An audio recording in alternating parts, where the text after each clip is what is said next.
Want to achieve network marketing success? Then you're in the right company. Hello, and welcome to Leave Nothing to Chance, hosted by networking marketing giant John Solleder. Learn everything you need to know about the network marketing space from somebody who's actually done it.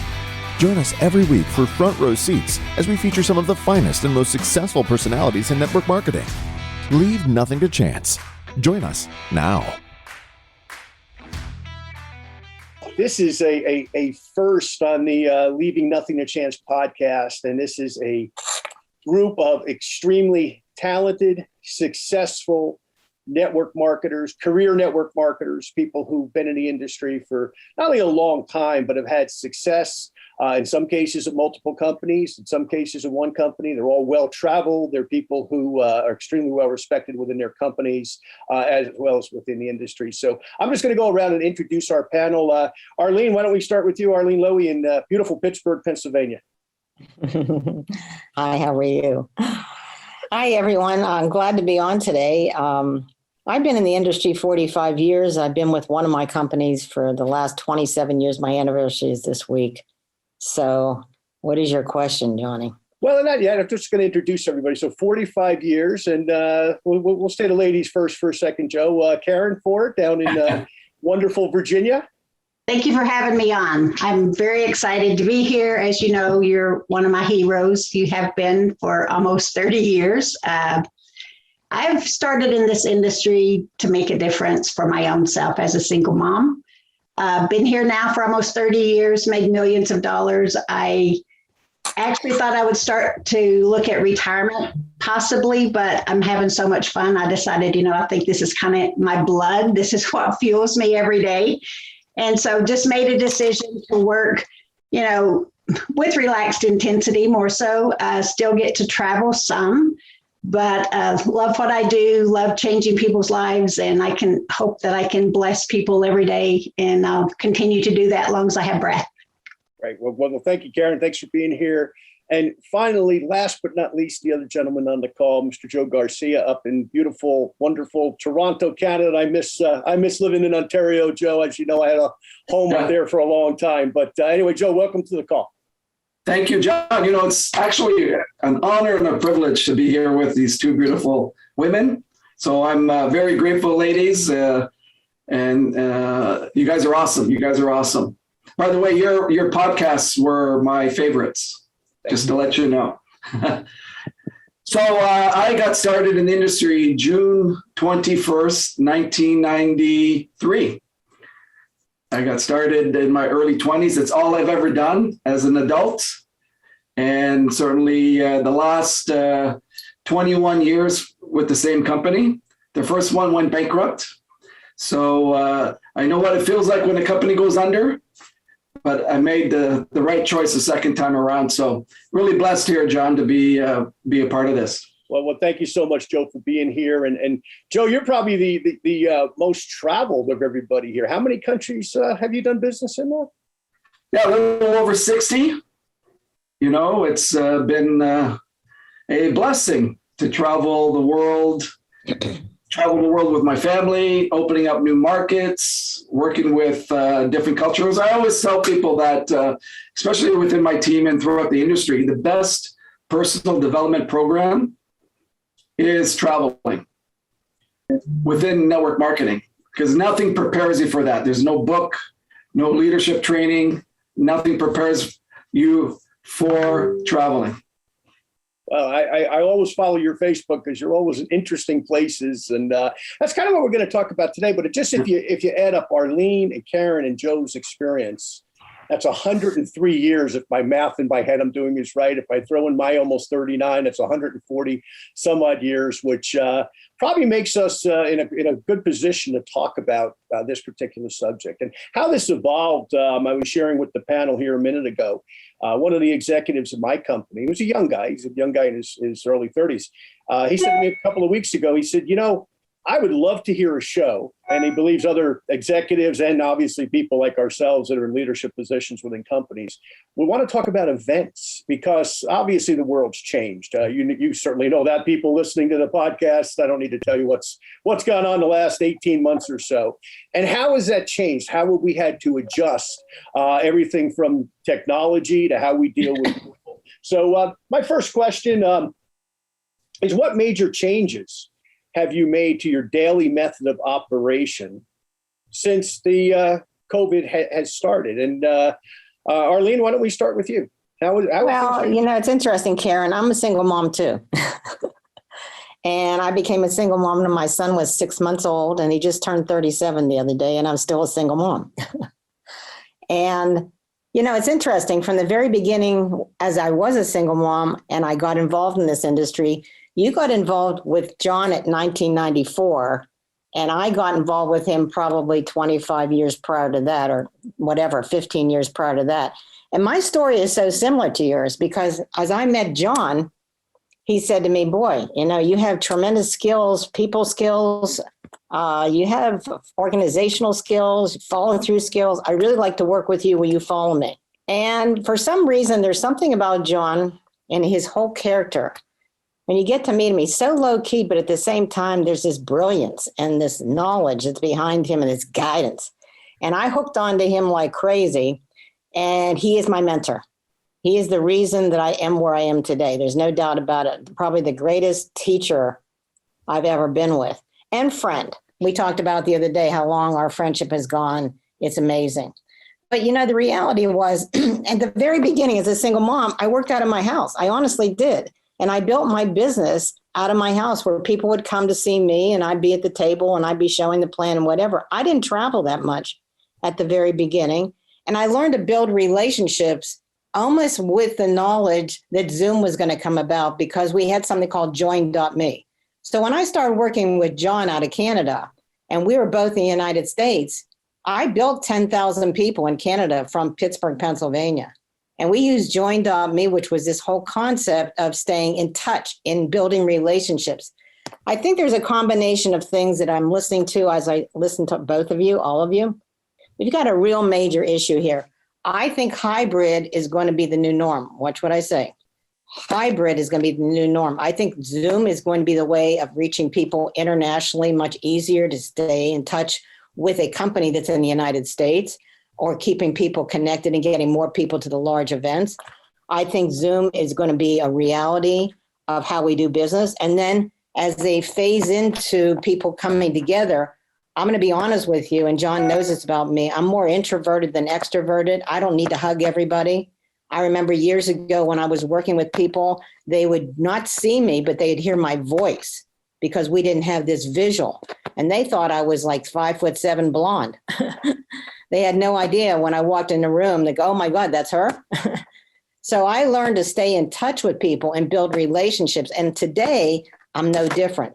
I have taken our company, which was smart on how they brought in Zoom and were able to almost seamlessly, like we didn't even know that people were not in their homes anymore that were working in the company, and make this all work nationally and internationally. Because you know as well as I do, some of you are doing international when every country has different rules. So they have different application there. So to me, Zoom has been my lifeline. I love it. I'm always on a Zoom call in our company, showing the business concept in many, many ways, keeping people together with corings. I'm doing a unfranchised business presentation out of Pittsburgh tonight, bringing the Pittsburgh area and anybody across the country. So one of the things that Zoom has done that I love is in our company, we've got 14 divisions. And as a result of having 14 divisions, we have all these trainers that are now training on Zoom calls. And so anybody from anybody organization can go to those Zoom meetings for $10, which are very inexpensive, and tie into it.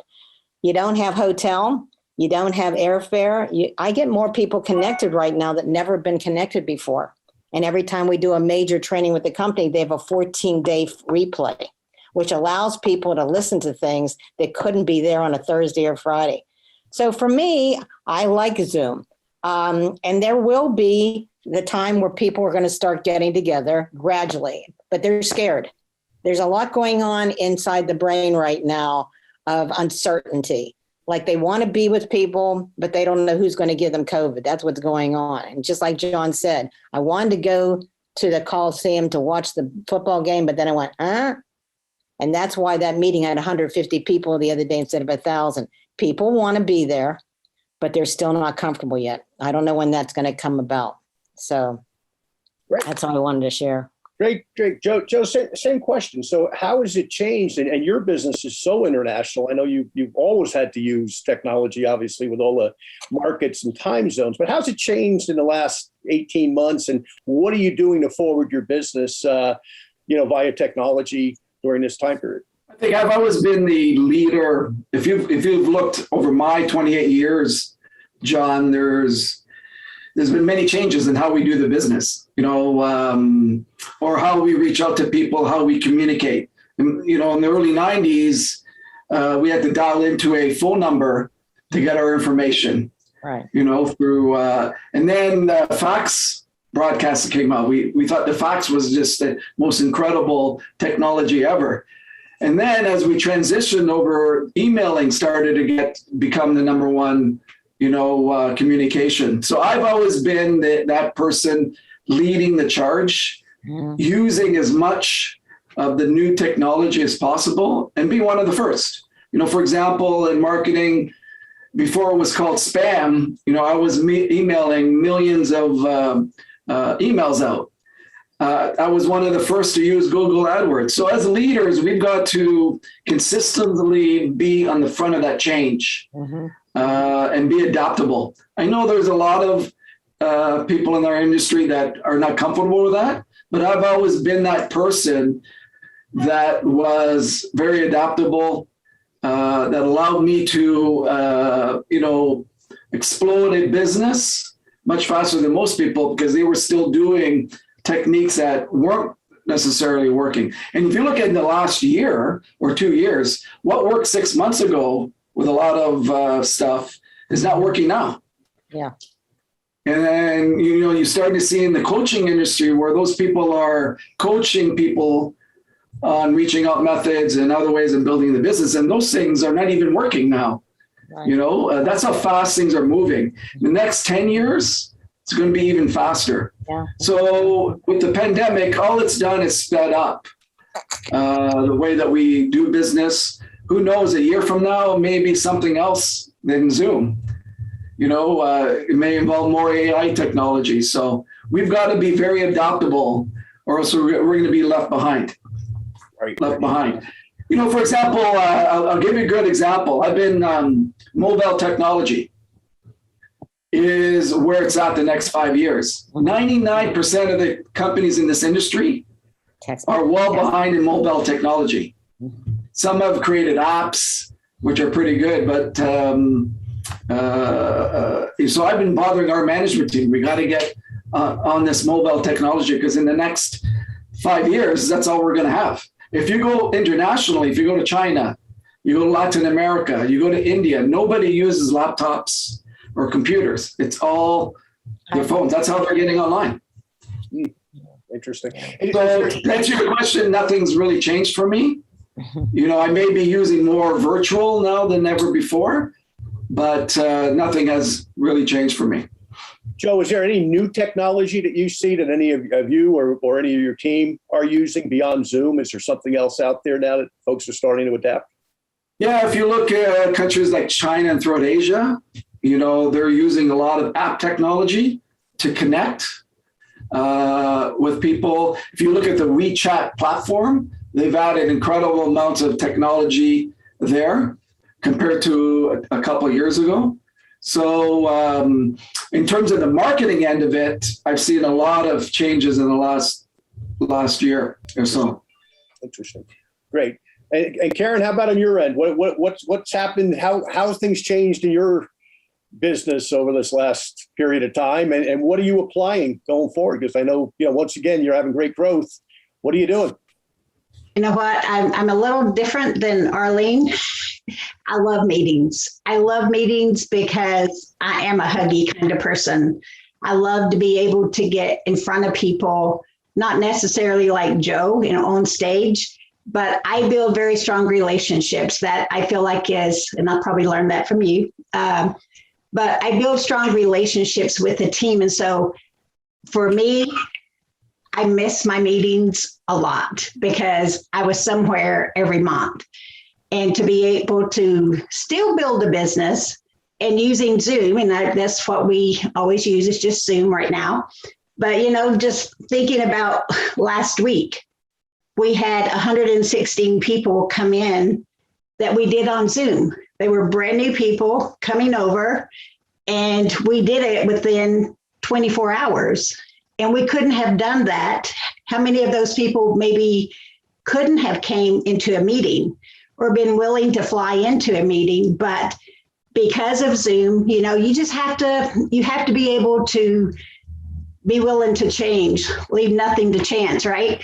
So the Zooms have been amazing, we're getting so many customers every single day. I was talking to someone yesterday and it's like, I think we're getting right at 500 new customers a day. We couldn't do that if we did not have Zoom now. Do I miss the meetings? Of course. But the technology, being able to roll with it and do whatever we have to do, you know what? It's an incredible tool. I'm willing to do whatever I need to do in order to see the people grow. If we have to stay with Zoom forever, that's okay with me. If we don't get to do meetings, I'll be sad, but that's okay. I will, it's not going to keep our business from growing. It's going to keep our companies, in tune. You feel connected. You may not get the hug, but you know what? I hug on the phone, I hug on Zooms, I do whatever. But, the technology we have now is keeping us in a growing phase. And that's just so valuable to know that a company can grow during a pandemic where we can't be in front of people as much as Joe is. But I love what we do. So thank you, Karen. And what's amazing is, if you look at businesses that have grown during this pandemic, a lot of them have been home-based businesses, similar to all of ours, network marketing. So there's been an effectiveness. And don't you wish you were an early investor in Zoom, obviously? Because talk about, first time I saw Zoom, I was in Monterrey, Mexico. And one of my distributors down there who speaks English, she said to me, we're going to be on a Zoom call. And I thought it was something like, Zuma, I think there's a beer called Zuma down there or something. And I was like, what are you talking about? And all of a sudden we're on this call and there's like 50 faces and, we're sitting in front of her laptop in a hotel and talking to all of these faces. And of course, that was prior to the pandemic. And of course, we know what's happened since. So let me ask you this. Let's talk about your companies. We're not going to get into specific, names or any of that kind of thing, because keep in mind the show's generic. But how have your companies or your executive teams, what are some of the things that you've seen that they've done that have helped you to support your teams? Once again, we have a lot of executives in the industry listen to the show, by the way. So, some of the things that your companies, all three of your companies are great companies and growing and have very smart people running them. So I'm sure there's things that you've seen them do that have helped you. And Joe, why don't we start with you on that one? Yeah, I may be an outsider on my opinions of what the company should be doing. Obviously with companies, the core message that a company needs to send out is they can pay on time. They have great customer service, good marketing tools, especially for products, especially with the compliance situation in today's world. And just let us do the rest,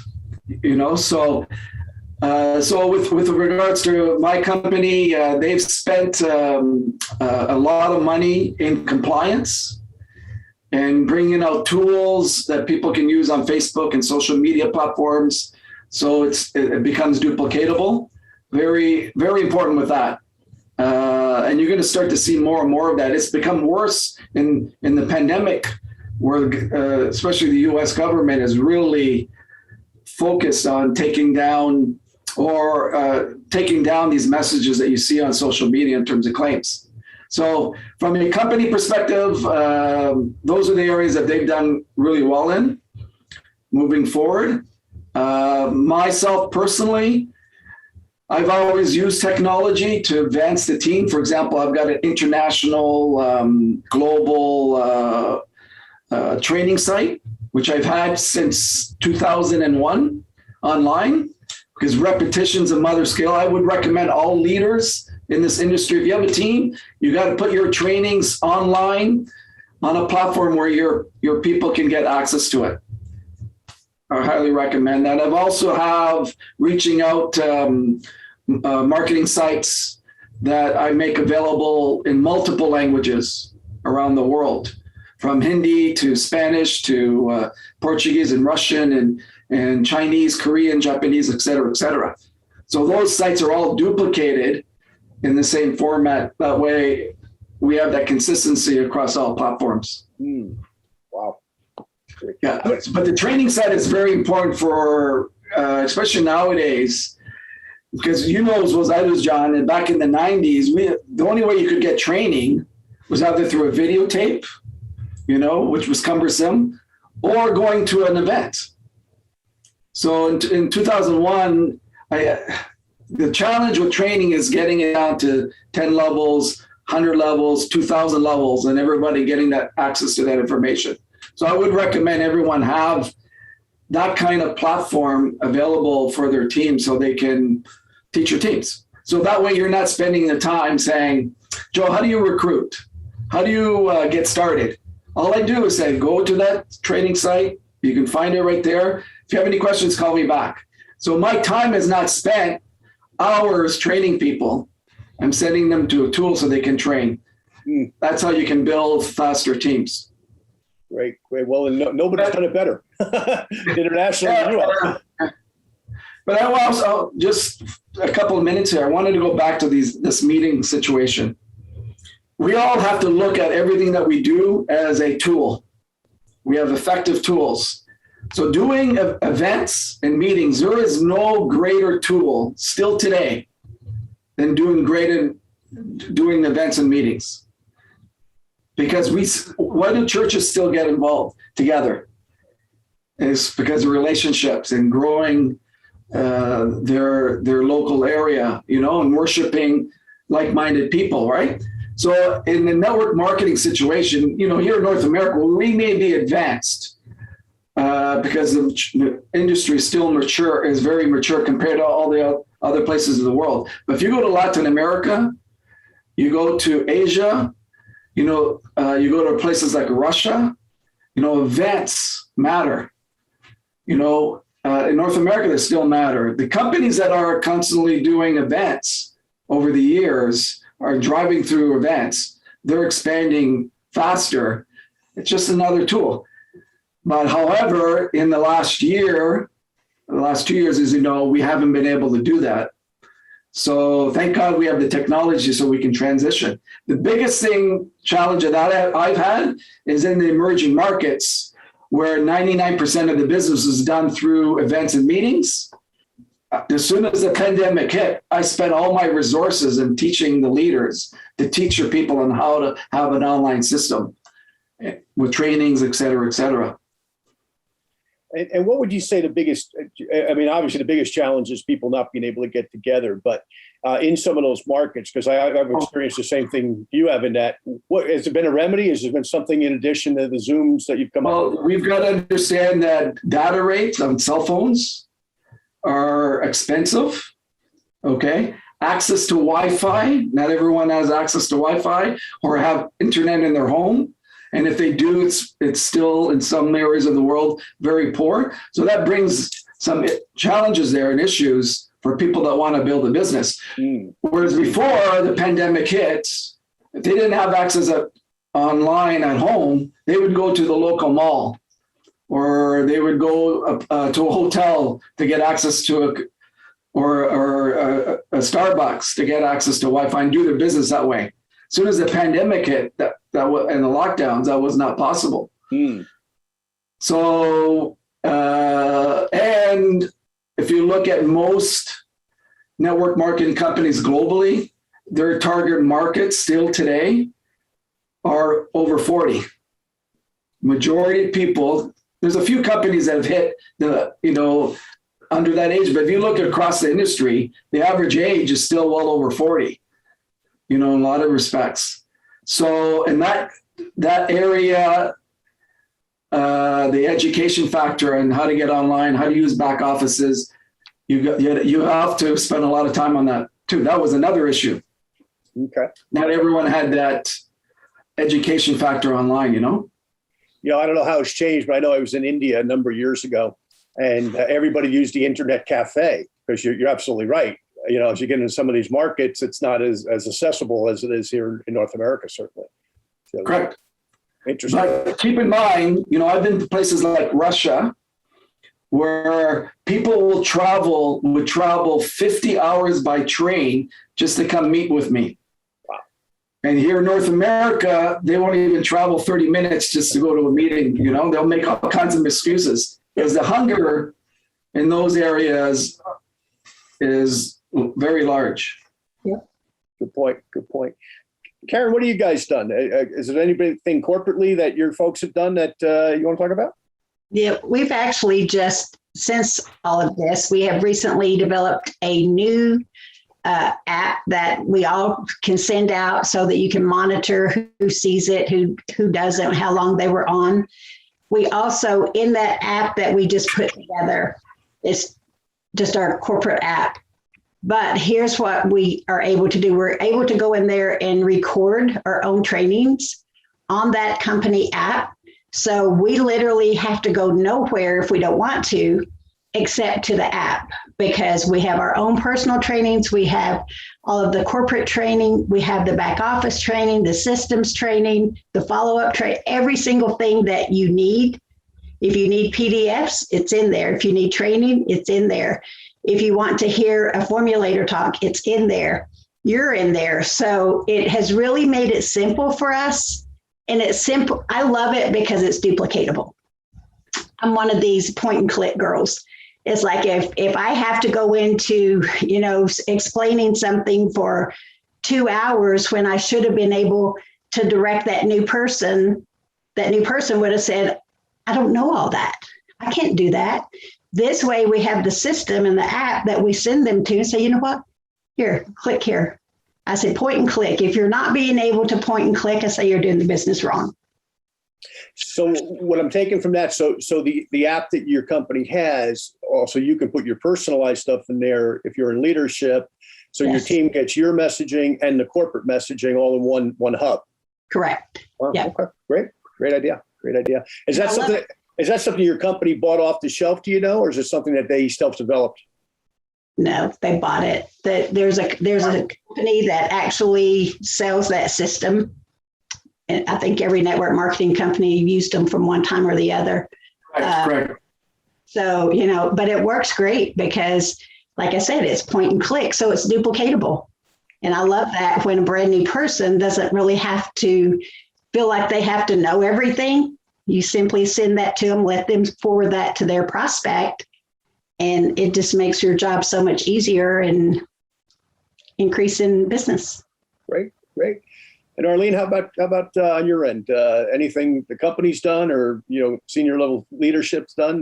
Well, at the very beginning of the pandemic, I noticed that everybody didn't realize how the company was going to transition this whole thing. And it was so seamless. We had no idea what they were doing behind the scenes. In fact, we had no idea when we were calling distributor services that everybody was home and how they interfaced all that. I actually find it much easier dealing with my company through this craziness. Seems like anytime I have an issue, they get something done much quicker than they did before. But as a company, we've always been a training and a teaching company. So inside our back office, we have an entire learning center. And in that learning center actually takes a distributor from base one to all the way up, every avenue of what they need to learn, point by point. So if you really go into it and utilize the tools, it's appropriate. We have this internationally in every language. Every tie down that can be done is beautifully done. It's seamless. I mean, I'll tell you the truth. Right now, we have regionals going on in Northeast, everywhere. And the fact is that we can tie into all those and buy $80 tickets and have anybody in our organization tie into a whole different region, because there's so many trainers training so many divisions that it keeps people connected. So, it's like I said, in our back office, we have downloads and support materials that are unbelievable. We have training systems. Even right now, I'm building an entire medical line of people, doctors coming into business because they need this new ancillary income of supplementation. We have a whole Facebook training for them. We have a whole division of that. We have all these specific trainings for them. And so they actually break it down into all the different areas where we have specialized training into every single area. And we have a whole other area in our company where all the 200 trainers, like myself, can get on and do different types of trainings where people can pipe in. And you just go into that back end section and you can see all the trainings and tie in and keep people connected. They've done a beautiful job. And we have 2 new apps. We have one that's called Shop Local, where we actually can do live presentations on whether we want to show the plan or we want to show a certain division of products. It's amazing. And then the other one is just an app that actually converts where we can actually send out samples from the company. And then there's a drip that connects them. And before you know it, they're buying the product. So we're all about buying products, keeping people connected that way. And plus in this app, we can also have different divisions where we're showing the business, showing different products and whatever, and you can email these to people. It's done beautifully. That was all, once again, bought by someone who actually comes on and trains us from another company, obviously. Great. So one commonality I'm hearing here is that, apps existed before COVID, obviously, but I think the apps are becoming a really big deal based on the 3 of your comments and my own experience too. We've gone to an app. Everything's app. So let's go. Sorry to interrupt, but that is just the tip of the iceberg. Mm-hmm. What we can be able to do with our mobile phones in the next couple of years, it will blow you away. So these apps are very basic and great, but the technology is just is going to change dramatically on what they can do. Well, and Joe, it's a great bridge to kind of my next question, because there's 70 million people in the United States alone that are participating in the gig economy, right? They're driving Uber or they're doing whatever, things to do, with their phone again, to your point. There's about 7 million people roughly that, are in network marketing on a serious basis. So, when we look at that, that's 10%. How do we get to that other 63 million people, right? With our companies, our products, our opportunity is something I think that could be our next question here. Because of what's happened, I think it's driven all of us, especially old dogs like myself that have been doing this forever, to look at this technology and say, hey, wait a minute. I've always, quote unquote, worked from home, and yet I spent, 200,000 miles a year on airplanes, living in hotels. So I don't know how I was ever really working from home, but when I was home, but otherwise I was living in a hotel. And you look at what this has driven us all to do is to look at this business from that standpoint of, okay, we are part of the gig economy with what we do, right? We're in the supplement business or the skincare business or the hair care business or whatever, or the health and nutrition business and the network marketing business, and all those things are all a big umbrella. But at the end of the day, we're part of the gig economy. And to that point, Joe, I'd like to ask you this question. Let's start with you on this. As things get back to quote unquote normal, whatever that means, right? If and when we get back to normalcy, how are you going to adjust your business on a personal level? I know you've traveled more than I have over the years even.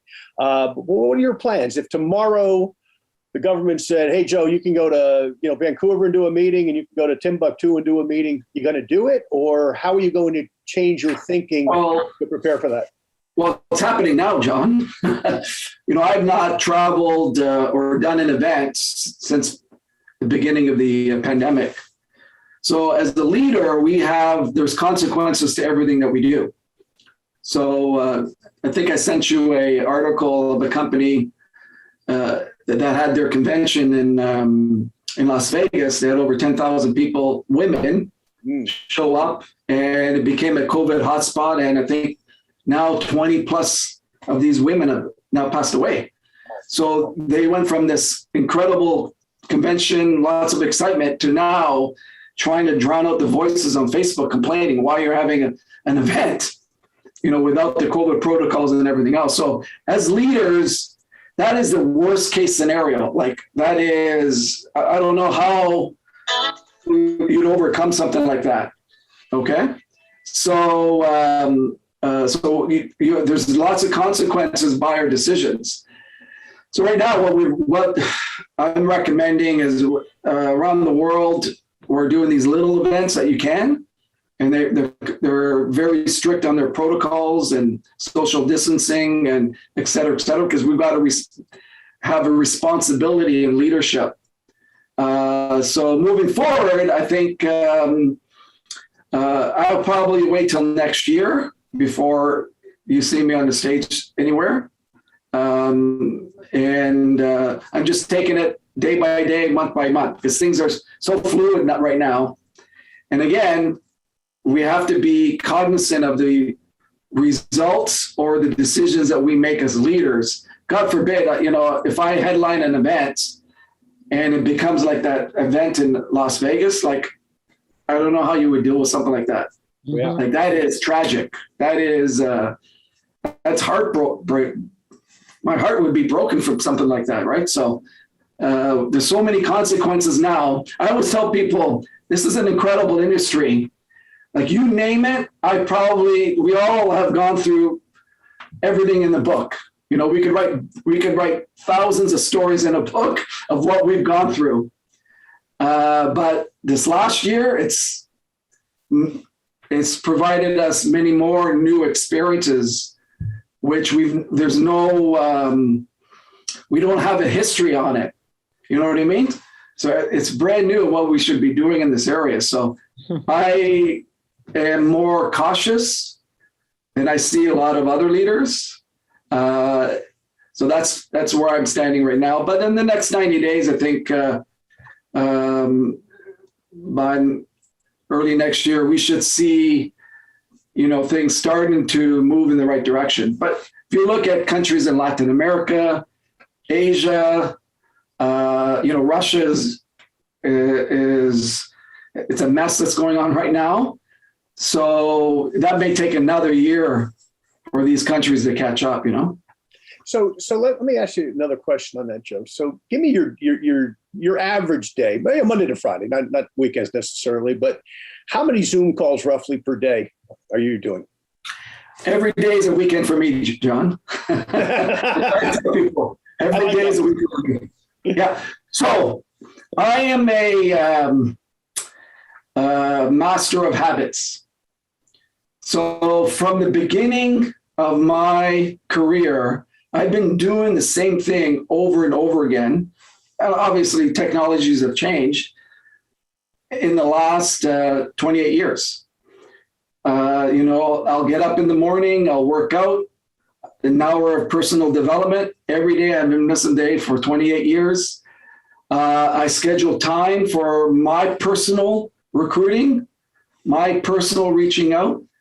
I frankly, don't want to sound arrogant here, but I could have retired 10 years ago, 15 years ago, and still collected a residual here, a major residual. However, as a leader, I lead by example. I want, and that part of the business is critical to continue to grow your business, as we all know.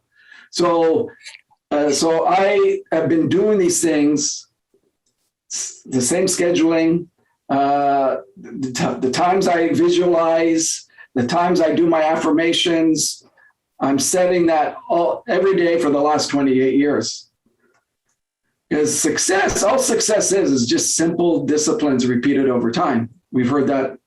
I think Jim Rohn's the one that first said it. Before that, maybe was some of your friends at Larry Thompson. Maybe he started that. But all it is just simple little disciplines repeated over time. And I'm sure Karen can say the same thing, and Arlene.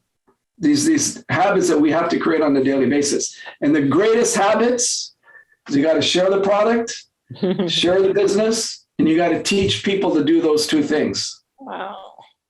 That's it.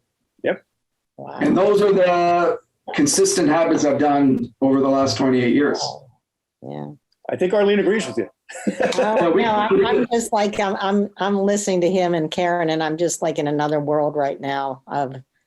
I love being around people that make things happen, that consistently change people's lives. And, it's funny because he just said that. And I know that our company says, share the product, share the opportunity, get people connected and trained.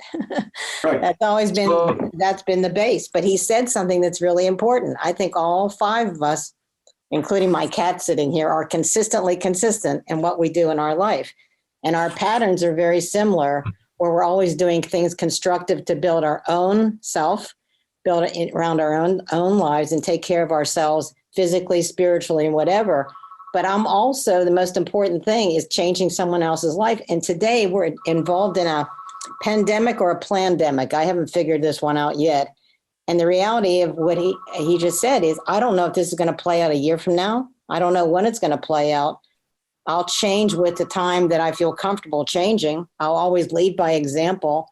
I'll always be that person who's on the front runner of everything. One of the things you were talking about within Zoom, we find that people don't even respond to emails anymore. So what we're doing is text marketing, and we're text marketing what you were talking about, John, and asking people to evaluate a business concept that might change their life or bring some kind of value to it.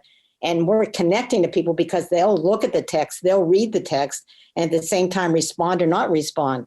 And that's why I have so many Zooms going on, because there's so many people looking for another something in their life, some kind of value, whether it be supplemental income, replacement income. I mean, a lot of people have lost their business. They've lost their way. And so it's a real intermix of what's going on. And I'm just playing it out to see, what the next technology is that I have to lead into and set the example for my group. It's simple as that. Exactly. You're so right. To answer your question, John, with Zoom. Sorry, don't want to monopolize this event here, but I actually, many of my leaders globally use Zoom. I get on their trainings when they ask me, but I use all platforms. WeChat video, WhatsApp video, Kakao Talk, which is Korean and Japanese, Line. I've got all these apps that I'm using to connect with people. And typically the first time I will always do just a voice call. Because if you get on a video call the first time with someone, not everyone is comfortable. It's actually a little rude if you don't ask. I see a lot of people are pushing themselves. And then usually the second time to build a more relationship, I'll get on a video. But on the Zooms, and there's so many other platforms I use for training. Great. Mm-hmm. Great. And Karen, it's kind of same question to you. I mean, how many Zooms? What are you going to go back to? If and when we can go back? And I think Joe and Arlene have the same opinion on this. It may never be quote unquote normalcy again. This may be the new norm. Might be what we're living. But to that question, okay, how many Zooms per day are you doing? What's your day like? How are you building your business right now? Yep. And every single day, I'm either on a conference call or a Zoom. I do have some groups that prefer to be on old-time conference calls. And the sad part is about that, not really sad, it's okay. I have more people on the conference call every Monday night than our company calls have on Zooms in the middle of the day. I'm like, how does that happen? But I just, I'm on at least 3 a day. Do I always show up? No.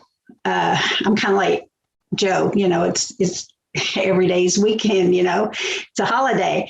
But I love the fact that, because honestly, through all of this, I got tired of hearing myself, because it's like I was consistent over and over again, showing up, because I didn't want people to feel left out. I didn't want them to feel disconnected. So I busted my butt to make sure that, we all stayed in unity and helped each other. But, we have at least 3 every single day. Our team does, and I may not be doing it, but our team as a whole does at least 3 a day. So let me ask you guys a funny question here, okay? Because I was talking to another friend of mine in San Diego last night. We were doing a Zoom together, and I said, do you guys find yourself going like brushing your hair, especially ladies, right? I don't have much left anymore. I don't have to worry about it too much, especially with this headset on. But like combing your hair and brushing your teeth like you would if you were going to a meeting, you were meeting people, doing those normal bodily functions, so to speak, to get on a Zoom call, and you go, well, wait a minute, nobody can smell me, But you guys find yourselves doing that just from a funny standpoint, because I think a lot of people are. Okay, you find yourself doing that, Karen? Every single time. I don't. If someone calls and says, "Can you hop on a Zoom real quick?" Here's what they get. Okay. So it's like, and that's the beauty of being able, being versatile. It's like, I don't always have to show my face. I prefer to. But, if like the other night, corporate called and said, so-and-so couldn't show up, can you hop on? I'm like, oh my gosh, I just got out of my swim spa. I said, okay, I'll do this whole call, but I will not be live. And he said, I don't care. So I hopped on and I get to have that picture. So you know what? It works. And I want to say this, what Joe had said, doing the same thing over and over again. I have still done the 10 penny rule since 1990. I do it myself. I teach it. If people are starting to not make money, I go right back to what we started with because it works. Mm-hmm. And being consistent, always being consistent, showing people something that's simple, that's duplicatable, that works, that helps people to live their best life. I'm just in love with what we do. Yeah, I have a funny story, guys. A number of years ago, my business partner, Dan, he's been in the industry since 1988. And he's always been afraid of technology. And a number of years ago, when we did video calls, it was always done through Skype. Skype was the first technology, if you guys remember that. And he called me up after one of those first calls he did with his team, all women. And he goes, Joe, I have a quick question for you. If they can see me, if I can see them, can they see me? I said, yeah, Dan, yes, they can see you. And he was completely naked. He had his underwear on, hair all over the place. And I just started laughing. And those women did not say a word for the hour, Sure. Yeah, I've seen things like that too. We had, I created this concept called the Zoom-tacular when this thing first started, right? And it's a Saturday event about every 6 weeks or so that we do. And I guess to your point, Joe, there was one fella, he didn't realize that you can't be naked on a Zoom call with your camera on. And he got up, he left his computer, and everybody was looking at him. And I'm in the middle of speaking, so I don't notice it. And all of a sudden I start getting, my phone starts blowing up with texts about telling the naked guy to sit down and not move. So we've seen a little bit too much of people's home lives than we want to. Life, yeah. Arlene, on that end, you find yourself doing that too? No, what we do is we had someone put together a Zoom etiquette. And it's on a blog, and we send this out to people brand new, anybody who's getting on any of these calls, so that they know prior to it, because we had the same thing happen at the very beginning. We didn't get to see everybody's took us, but the reality was, people have no clue that what people are looking at. And I too, like Karen, I have one of those pictures you can put up if I'm not dressed properly, because I can't get dressed and get this makeup on every second. And in between all the Zooms that I do 4 to 7 a day, because we do so many combinations in training and do presentations. Yeah, women are a lot different than guys.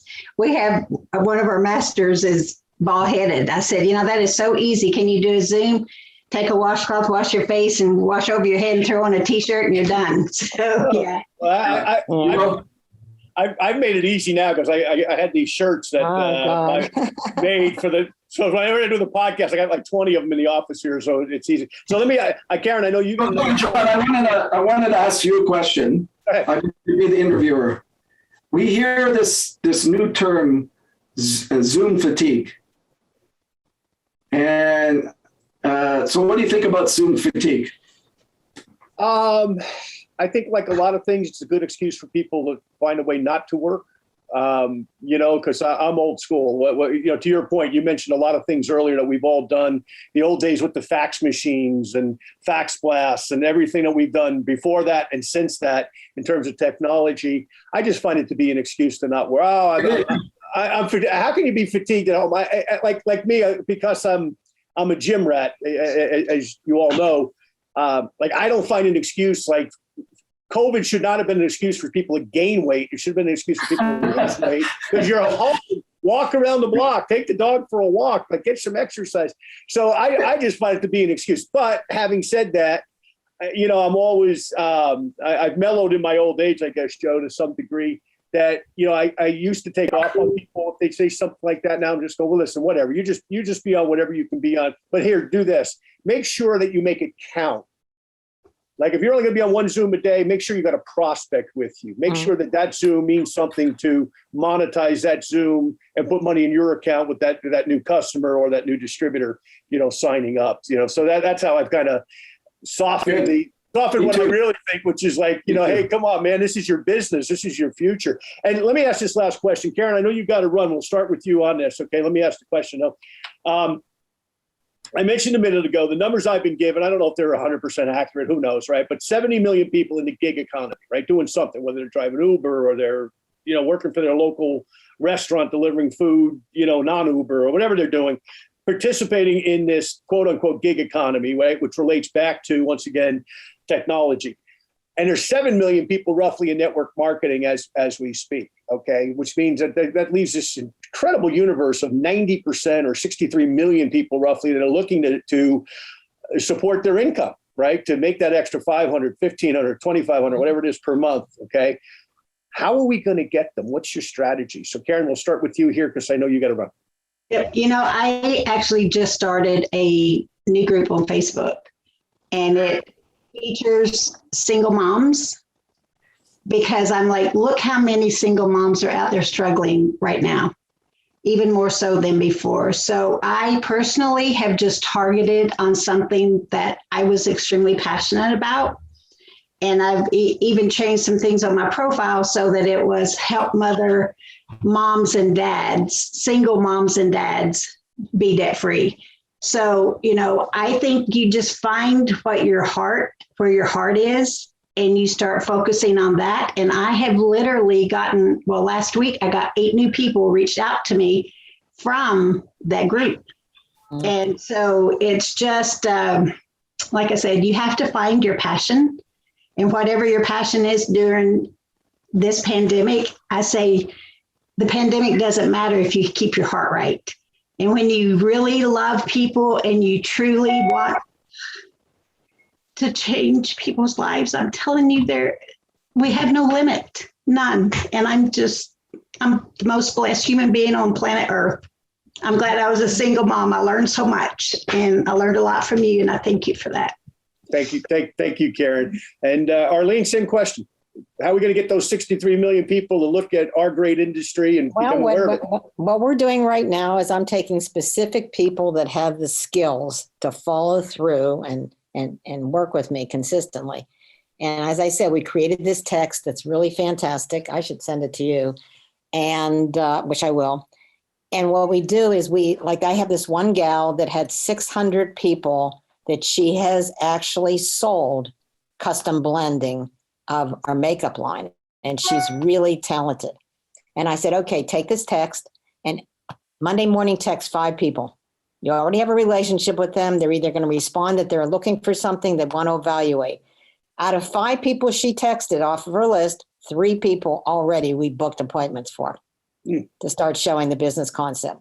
So I'm getting people to recreate their list. Don't prejudge anybody, because you don't have any clue what someone else is going through. I don't care if they're driving a Mercedes, they might not be able to afford it. They live in the $1 million house, they may not be able to afford it. You don't know what's going on. So go to their list, text 5 people a day, and book these follow-up of these calls. And who's going to respond is going to respond. And I'm going to be so busy this year because we're going to get to people and their people and their people. And that's how we're doing it. Well, that's great too. Go to your customer base because you already know that they like your product and do they know they can make money. Great idea. Great idea Karen's got with the single mom. I knew some single moms that did pretty well in this business. 2 of them are on this line right now. Yes. Exactly. Yes. Joe, same question. How are we going to get those 63 million just in America, by the way, not even counting the rest of the world out there? Well, first of all, we as in the network marketing industry, we got to stop teaching our people to go after other network marketers. That's the first step. So I have, John, over the last 28 years, I have seen organizations topple because of these recruiting tactics. And most of the time it doesn't end well. So we have to understand as leaders, if we teach this, we specifically target other people in other companies, it's going to happen to you, the law of karma. Okay, so if you don't want that to happen to your business, start teaching people the methods that Arlene was just sharing, reaching out to new people. Of course, if someone is not happy with their company, and they want to join your company, that's fine. But if you're specifically targeting and tearing down other people's businesses, that's not cool. I have never done that in my history. I don't teach it. This is why it has rarely happened to me over the last 28 years. So that's the first step, because what has been happening the last 15 years, maybe more, 20 years, and you're starting to see it in Asia and other markets, is when you open up these new markets, they're going after other network marketers. All I need is that one leader that sees the vision, right? That wants to switch over to here. So in the US and Canada, that's been happening maybe 25, 30 years. So what is happening is you'll see companies grow, and then a new company grows because they're taking it from that pool over there. So they're not really targeting new people per se. It's just shuffling decks in the industry. So that's the first thing. It's been my philosophy since I got to that conscious level. So that's number one.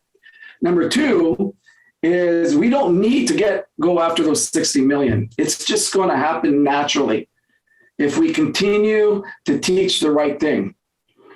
So my personal success in starting someone in the business is because I'm brutally honest with people. I'm not setting up improper expectations. I'm brutally honest with people. I show them what they need to hear, not just need to hear, but the truth. The challenge with our industry is because we're selling, we tend to exaggerate. And exaggeration does not bode well. Basically, you're building your business on sand. So that's the second thing in implementing your culture in your organization is tell the truth. Yeah, you may lose people, but tell the truth. Set up proper expectations, and you can leave the hype at the front door. Again, that's just natural. You see that a lot in all other professions. As human beings, we tend to exaggerate. The third thing is moving forward is we have to understand as network marketers, we believe it's the only way. But guys, it's not the only way. We have to embrace all these other industries, all these other technologies. We have to understand what our competitors are doing if we see that as competition, and think outside the box. Because every day I'm asking myself, what can I do this? How can I do this faster, better, quicker? In 2001, up until that time, my success was due to, I wanted it more than anybody else. I worked harder than anybody else. I was willing to travel than anybody else. I just did it. And then I started asking myself the question, how can I do this faster, better, quicker? And within a year, that answer came to me. Where with or without me, that became exponentially. big in my business. So those are the areas that I would recommend. And then we'll tap into those areas, because in the next 10 to 15 years, we're going into the golden age of network marketing. No doubt about it. Mm-hmm. Yeah, we still get a lot of bad press, and a lot of it is, is our faults because of the way that we share the business, the way that we set up improper expectations, et cetera, et cetera. But the next 10, 15 years is the golden age of network marketing, not just in the United States and Canada, all over the world. Mm-hmm. Things that Americans and Canadians don't understand. And it's real important to understand this, is someone that's making $200 US a month in Russia or in Asia or in Latin America, that's a full-time income for them. Think about that. They just sell a few products and now they can support their families. They can make more money just selling than they do, in their factory job or their retail job. So these are the markets that network marketing is changing very quickly, and they're catching up to the United States and Canada. China tied the US in 2019 as the biggest network marketing industry country in the world. So in the next 10 to 20 years, great things are happening for the industry. We'll still get that negative press, but we're in the golden years for sure. What we can do now compared to 20 years ago is unbelievable. Well, I couldn't agree more. And this has been a fascinating interview. I know Karen had another meeting she had to pop off to, but I want to, first of all, name of our show, leavingnothingtochance.com. We're on every Tuesday on Spotify, Apple, iTunes, a number of other different podcast networks. And of course, you all can go to the archive shows on leavingnothingtochance.com. Names of our books are Leave Nothing to Chance and also Moving Up 2020, available on Amazon, English, Spanish, etc. I just have to thank all three of these remarkable, successful, beautiful people for sharing their wisdom today. Joe, I could not agree more. We are in the golden age network marketing. So many people want an opportunity, need an opportunity. And when all of these things kind of collide, for lack of a better term, right, with technology and people recognizing that there's companies like the ones that we all represent and others that friends and colleagues of ours represent that have great products and a business opportunity associated. Because the one thing, and let's point this out, let's not forget this, all those other gig economy things are great. But where's the self-development? How do you grow the person, not just the business, right? So the money is one issue, but how does that person grow? They probably don't realistically with the other things. In our industry, it's all about growth. So I just want to, once again, thank everybody. I think Karen's already left us, unfortunately. I know she had another call. Joe Garcia, great as always, my friend. Thank you so much. John. Much appreciated. Arlene Lowy, thank you as well, my dear friend. And Karen, I think she's already gone, and thank you as well. You guys are all remarkable. Continued great, great, great success. And once again, thank you so much. Thank you. Thank you. Thank you for listening to this week's episode of Leave Nothing to Chance. If you want to know more about what it takes to succeed in the network marketing space, join us again next week for another amazing episode. For additional resources and to connect with John Solleder, visit leavingnothingtochance.com. Don't forget to leave a review, and we'll see you next time.